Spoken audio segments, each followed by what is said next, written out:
Nous sommes au Grand Palais éphémère de Paris pour le salon CIPCA et nous sommes rejoints sur le plateau de BITV par M. Paul Jarquin, qui est président fondateur de REI Habitat.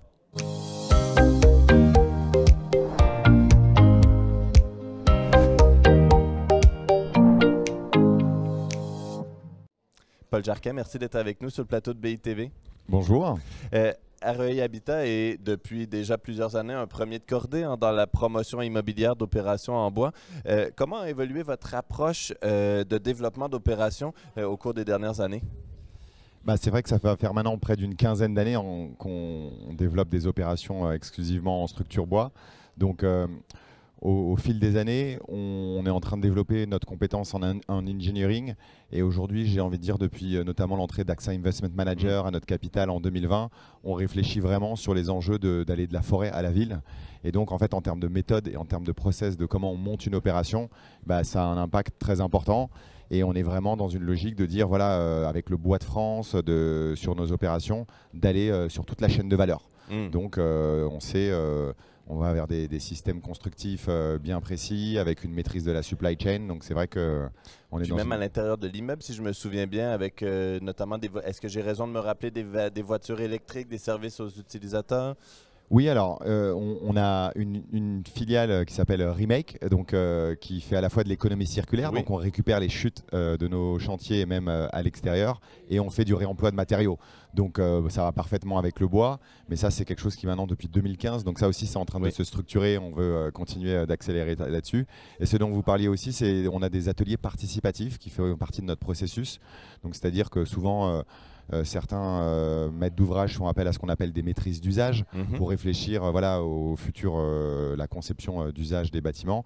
Et nous, on essaie d'intégrer ça le plus possible en faisant ça avec les habitants pendant la phase de construction, les gens qui ont acheté dans nos logements via des ateliers. Et on va programmer des choses comme un jardin en agriculture urbaine, des composts, donc des petites choses, mais qui font un grand détail dans la vie du quotidien et qui font voilà, qu'il y a de l'appropriation des futurs habitants dans nos opérations. Et effectivement aussi sur les voitures électriques, mais ça devient un peu maintenant, on l'a fait peut-être un peu avant les autres, mais que dans les parkings, on ait la capacité d'avoir des bornes de recharge. Oui, d'accord, parfait. Et donc, justement, je suis content de vous avoir sur le plateau aussi en votre capacité de promoteur, certes, mais aussi comme président de FIBois France. Est-ce que la filière bois aujourd'hui est en mesure de répondre aux besoins croissants des promoteurs immobiliers? Il y a beaucoup de promoteurs qui sont passés nous voir pour nous parler de leur ambition sur le bois. Est-ce que la filière est aujourd'hui capable de répondre à ces ambitions-là? On est à un moment de vraie structuration de la filière. À chaque fois, je rappelle toujours qu'on est quand même une filière de 430 000 personnes, alors pas que dans la construction bois, quand on prend vraiment tous les enjeux et tous les métiers, j'ai envie de dire, de la forêt, même de la pépinière jusqu'à la ville et jusqu'à la construction bois. Donc c'est déjà, elle est existante, mais maintenant il y a un vrai travail il y a notamment un club de maîtrise d'ouvrage dans la continuité d'Adiv Bois et de toutes les initiatives qui avaient été depuis une dizaine d'années lancées par différents organismes de la filière, qui va se regrouper dans un club Ambition Bois. Donc une marque unique qui pourra, voilà, vis-à-vis de la maîtrise d'ouvrage, vis-à-vis de la maîtrise d'œuvre, organiser ensuite les formations, les enjeux techniques, donc un peu voilà, une forme de lien unique entre les maîtres d'ouvrage et la filière. Et donc oui, on est dans un moment donné, j'ai envie de dire, on n'a pas le choix, notre responsabilité nous oblige maintenant à se structurer, et on a de la ressource, on est en train d'investir dans les industries, donc voilà, les choses vont dans la bonne direction et qu'on sent qu'on est vraiment dans une dynamique très positive en ce moment. D'accord. Et donc, même si la dynamique est positive, j'ai quand même l'impression, vu les échanges que nous avons eus dans le cadre du salon CIPCA, qu'en quelque sorte, l'industrie immobilière, la fabrique de la ville est peut-être seulement au début de sa marche vers la décarbonation. Donc, j'ai envie de vous demander de quoi auront besoin, d'après vous, les promoteurs, les acteurs de la fabrique de la ville de manière plus large pour rencontrer les exigences qui se présentent devant eux en termes de lutte au changement climatique. Puis comment, dans le fond, ça intégrera la construction bois dans ce cheminement-là? Effectivement, aujourd'hui, la réglementation, la RE 2020, vient quand même fixer des caps très précis en tenant compte du carbone. Donc ça, bon, maintenant, on commence à tous le savoir et l'avoir intégré. Mais c'est quelque chose de nouveau. Il faut rappeler qu'avant, les RT 2015, RT 2012 étaient exclusivement sur la question de consommation énergétique. Et aujourd'hui, on tient compte du carbone. Donc forcément, voilà, ça va avoir un impact. Les seuils augmentent tous les 3 ans.